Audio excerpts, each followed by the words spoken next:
Mark Ramsey. I'm talking with Alan Kepler. Alan is, of course, head of broadcast architecture, one of the very finest firms working for radio broadcasters in the U.S. and abroad. Alan, you just showed, I guess, one of the first showings of a fantastic qualitative research project involving actual PPM panelists. Can you talk about what that project is? Sure. We went to a market. We went to Houston a few months ago and recruited people in an outbound manner, just like good, typical research is done. We wanted to find people. The only requirement was that they had participated in an Arbitron people meter survey where they had carried a meter that would measure their listening habits. That was the basic requirement. We did recruit outbound. It was not an opt-in study. And we interviewed 13 people from 7 different households. We wanted to go a couple of people deep in each household to just see how stories lined up and how they matched up and how there was interaction within the family. And, it was revealing. I'm glad we did it that way. And you have a video presentation that you've created that you're going to be sharing with people over the course of time. Yeah, and I look at this as the very first phase of an ongoing study. It's obviously a qualitative study with such a small sample group. But because they were randomly found, we saw a lot of patterns that were common from one household to the next household. So now our next phase will be to go into another market, recruit another 15 or 20 people, and go through the same process. Okay. And what did you learn about the motivation to accept and continue to use these meters over time? Why did people engage in this exercise? Well, this was the most curious thing to me.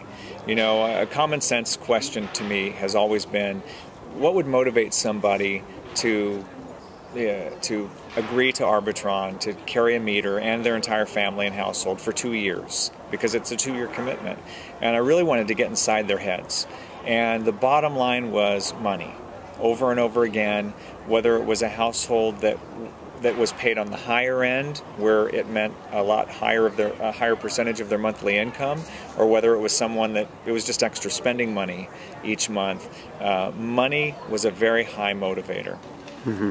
And also from the presentation, it looked like the fact of the games and the points and accumulating points and competing for points. How important was that? Yeah, absolutely. It certainly flies in the face of maybe what we thought a few years ago, that the contest players don't necessarily represent a large portion of the audience. I think one big takeaway from this study was that if you're in a people meter market, the people in general that are participating in carrying the meters are contest players. I mean, they're very competitive. Each interview I started out talking about their daily listening habits, tried to get them to talk about their favorite radio station. It immediately went to the point game and how they were competitive within the family and how the more points equaled more money. There was a little bit of confusion on how to earn more points. They all knew they had to keep the meter moving. That was kind of a common thing. They said, keep it moving. And I don't know that they even equated that with sitting still. I think a lot of them felt like they had to be kind of moving around with the meter too. Well, that's what's so interesting about this, because, in the diary research that we've seen, the motivation to participate in diary is primarily a function of 2 things. I'm more interested in radio, thus I want to participate, and I'm interested in providing my feedback. Right. So I want to participate in research specifically. Neither of those 2 things are central to the PPM motivation that you just described. You described points and cash. That has nothing to do with I'm interested in radio, and has nothing to do with I'm interested in providing my feedback. Right. In fact, most of the people mentioned television as being an interesting thing, that they thought it measured their television. Some thought it measured the commercials they saw in a movie theater before they saw a movie. There were 2 people that actually said, I think it was good that I was sharing my opinion. Both of those people were self-proclaimed non-commercial public radio fans, and both said that they don't really listen to commercial radio. Interesting. Which was, very interesting. Let's talk about compliance a little bit, and I'm interested in some of the more colorful ways that people, for lack of a better term, cheated. Right. And you know, the fact that we only spoke with 7 households and we discovered that 4 of them admitted to me that they were cheating was actually kind of almost startling to me, because I'll tell you, every interview started, and it didn't necessarily come through in the recap, but every interview started, I believe they felt like they were getting interviewed to get back on the panel. I think a lot of them thought I was from Arbitron. I made it very clear that I wasn't. But yeah, we had a lot of cheating, a lot of carrying the meter for a younger person. And I thought it was interesting, too, that carrying the meter for one of the younger people was always the younger people that were forgetting. And a lot of times, those same people told me that Arbitron had made phone calls to them saying that, oh, you know, your son isn't carrying the meter, which kind of almost led me to feel like that prompted them to carry the meter for him, for fear that their household might get deleted. I can solve that problem, yeah. Right, and they couldn't get paid. We had 2 totally different households do the same thing, and that was hang the meter on a ceiling fan. And it was, you know, it was a pretty colorful description. The one girl said, you know, I don't know what it was recording other than the noise of the fan. But clearly, just like people speed on the freeway to get somewhere quicker, even though they might get a ticket, you know, these folks were typical folks. I mean, they didn't seem to be extremely dishonest to me, but they're gaming the system. You know, they want to earn more money, so they know that if it's moving more, they'll earn more points and they'll get a bigger check at the end of the So that's really it. The points and the money incentivize people in some ways to cheat, because otherwise you get called to say you're not participating, which risks you being dropped, which reinforces the cheating. Right. And in fact, the one particular household that had 8 members participating, and this is a concern to me too, that cousins were mentioned, aunt and uncle were mentioned, stepfather, mother, sisters and brothers, and it was a family of 8. Within that particular household, there was payment of $150 to $200 per person per month, which would be a significant income for that household. And it was even stated by a couple of the people that we interviewed from that household that we needed the money sometimes.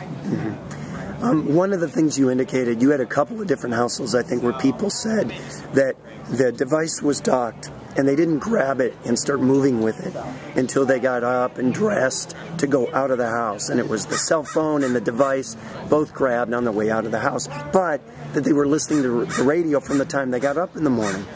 That happened more than once, didn't it? Right, and I would say 2 or 3 of the most heavy radio listeners, women that listened at work, that really described listening all day to the radio and in their car on the way in, all had the very same pattern. And it was kind of like a common sense thing. Well, like, I'm not dressed, I've got to go brush my teeth and get ready, you know, and I listen to the radio. Radio is my companion in the morning, but I don't undock it until I get in the car and leave for work. And they were almost oblivious to the fact that it didn't measure that 90 minutes or an hour, or the importance of that even, because they felt like, well, if I carry it my 7 or 8 hours a day to get my points, then I'm complying with what they want me to do. And what I'm wondering, of course, is if that single occurrence, you know, spread across hundreds, thousands of people, could help account for the reason why, in some cases, personality-oriented morning shows don't perform as well in PPM as they do under diary. Yeah, although this was a qualitative study, not a quantitative study, I think it vividly displays how people are thinking and how they're using it.